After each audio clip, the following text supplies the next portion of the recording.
So Jamal Niaz here for Seconds Out, and we're here at a massive Manchester fight night. Both of you have big history with Anthony Crolla, who's retiring this weekend. Pretty crazy how that whole story works out with you, Kieran, bringing your brother into the matchroom scenario this year. The way how it's all worked out. Nathan, your first night in Manchester with matchroom. Do you think this is all meant to be the way how it's worked out?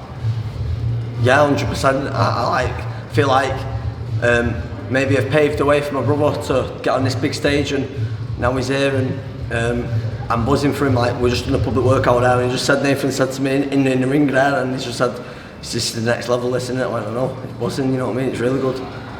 Because you had that night in Liverpool, and I'm guessing, having known you both for a long time, and having known you for a while, Nathan, that because you finally got that opportunity, you probably didn't take in the moment as much as you wanted to that first time. No, to be honest with you, Jamal, after that fight, I nipped away and found a little empty space, and I got quite emotional, because obviously everyone like yourself and you know locally everyone knows what I've been through with depression and stuff like that, and especially with my knee injury that lasted for 4.5 years. Couldn't walk properly, and if someone had said, "Listen, you'll be 3-0 on November 2nd fighting on Anthony Crolla's farewell," Bill, you wouldn't have believed him. But after coming back from that, fighting on the Next Gen show on my debut, I got quite emotional about it, to be honest, on my own. But I've had the one fight since then, performed quite well against a tricky customer. And here we are. This is next level compared to anything we've seen before, really. And we just had a chat then. You mentioned that you had a change of opponent before this one, but obviously you're no stranger to. I'm trying to think of another way of expressing it, but a spanner being thrown in the works at the last minute, really. This is the last 3 times. It is the best one. Just take that off there quick. It is the best one. Yeah. This just Nathan, the Matrix, Farrell, with an L missing. That's on the corner jackets, these t-shirts. That is it's no worries, like, but there you go, spanner in the works. We don't have no L's, we're not taking no L's. Yeah, they can take the other L if they want. We're taking no L's. But like you said though, we just had the discussion then. I think the way you're approaching it now is just focusing on your journey yourself rather than the obstacles that maybe present themselves that you can't change in this situation. I've just learned through my struggles. I do pretty much take it day by day these days. I mean, that's my life, never mind boxing. And thankfully the boxing's come back with that mindset of taking it day by day. I've managed to get back. Like, Kieran wouldn't have thought I'd be able to get back. Deep down, I was very, very doubtful, but I just had a bit of fire inside, as if to say, I'm going to get back and show you, and show me, really. And now that that's done with, and we're here, now it's just like, let's just crack on now and see, and whatever comes of it. But we're enjoying this night, we're enjoying this week, so whatever happens is a bonus. You've always been full of praise for your brother in terms of his technical abilities, his movement. You've shown me sparring footage where my jaw's been on the floor with it. You showed a teaser of it in the ring there, the movement, but just how far do you think Nathan can go in the sport? Nathan can go as far as he wants to go, you know what I mean? Like he said, he's already shown everyone what he can do, and he's got back in the ring, you know what I mean? Just for him to do that, I'm proud of him as a brother, and like I say, the world's his oyster, you know what I mean? And I know that, look, the thing is like, say, he's here, he's on the big stage straight away in his career, which is a massive thing. It's a massive a head start. It's like a head start for him, and it's for him to do the business in the ring. And I know that it's more than we're looking at Southern Area champions to fight today. When his opponent pulled out, we're looking at the Southern Area champions in. Look, you can't do that with a normal kid, you know what I mean? He's a bit extra special. I've always said it since he was 14 years old, 15 years old. He won a national title undefeated as an amateur, and he's going places, mate, you know.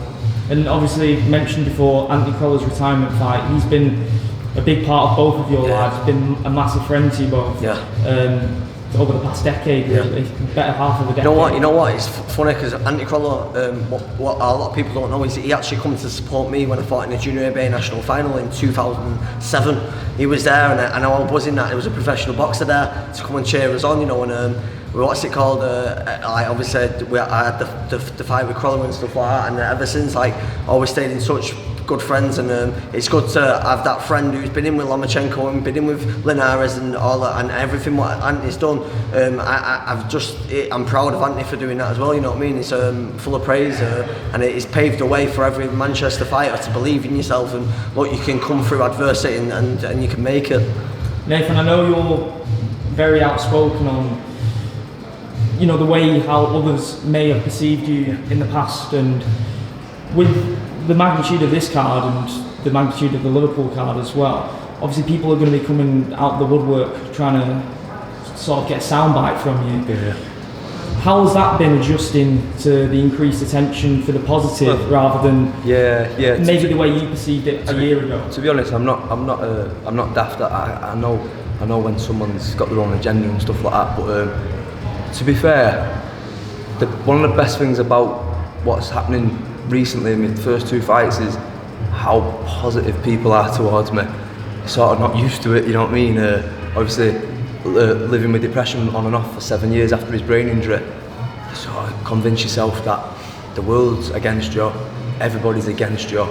Don't get me wrong, some people are, but then you start believing the whole population's against you.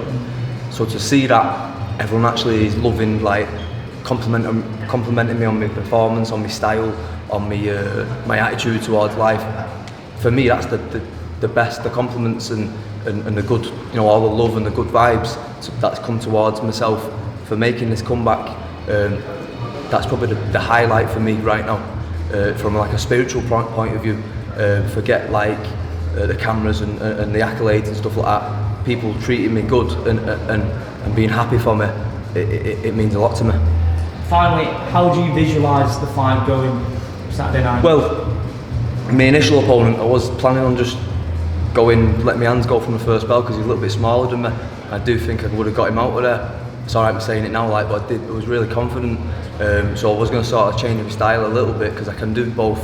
I can do like Kieran style and stuff like that. But this guy, he's a bit heavier, or he fights people who are like light middleweight. I'm a super lightweight, so I'm just going to go in there and do what I do really, and that would be good enough really. My usual style is to counter punch or to stand in front of them and make them miss and frustrate. I'm just going to do that really and see how it is after round 1. Whether I need to get on the back foot, whether I need to come more on the front foot, and we'll take it from there really. I don't really know a lot about him. And finally, Kieran, I know you have a way with words. What would your message be to those that may be on the fence of getting there early Saturday night? You wanted to get there early because you're going to see a knockout, mate, I'm telling you. There we go. Thank you so much, guys. Cheers. Cheers.